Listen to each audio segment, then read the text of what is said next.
Yeah, I was quite surprised that the practice was for our benefit, not our benefit. I thought that they were going to do it just to show us something that they do. But when we got there, we found out that it was their real practice and that we were filling in instead of them using dummies. So I liked how involved they were, that it wasn't just because they had to do it, that this was because they needed the practice and they used the tools and how quickly it was all done. So I don't think I expected it to be as full on as it was, and it was really nice to see them all working like it was a real kind of emergency. So only we and two other members of staff knew.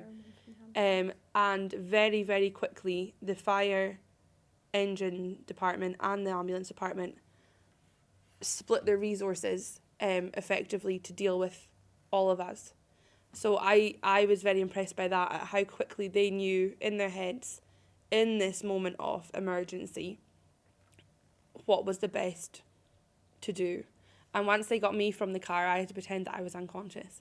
But once they got me from the car, I was dealt with, I was past the medical team, and the staff that were looking after me went straight to help wherever else they could.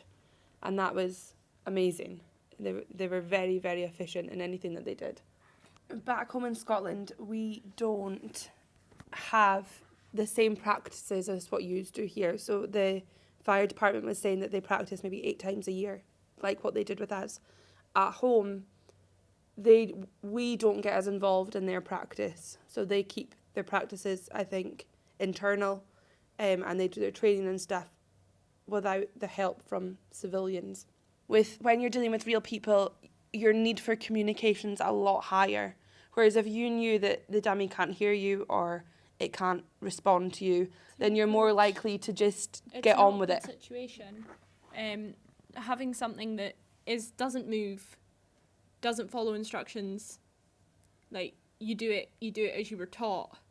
Whereas having 4 living people with personalities and attitudes that maybe that can express their feelings and their pains gives them the insight into what it would be like in a car accident, even if we were just acting. It's a different dynamic than dealing with something that's not real.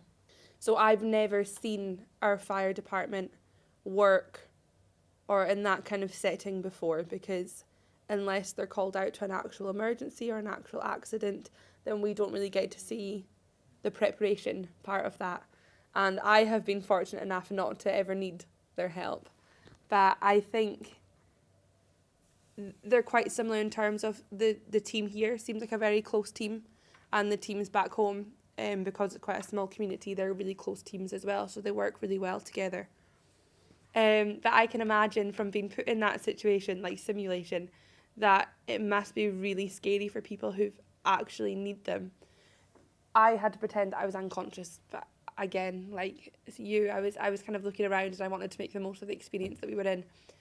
But having to just lie there and not have control, and a lot of the time just looking at the sky so you weren't knowing what was happening around you, was really difficult. And as much as they explained as to what they were doing and what was going to happen next, if there was someone who had no Swedish or English, then I can imagine how daunting it would be. But the manner in which the firemen dealt with the situation and the professionalism that they had, I think made us be very at ease with the whole thing. It was done very quickly and efficiently, and I was very impressed by kind of how they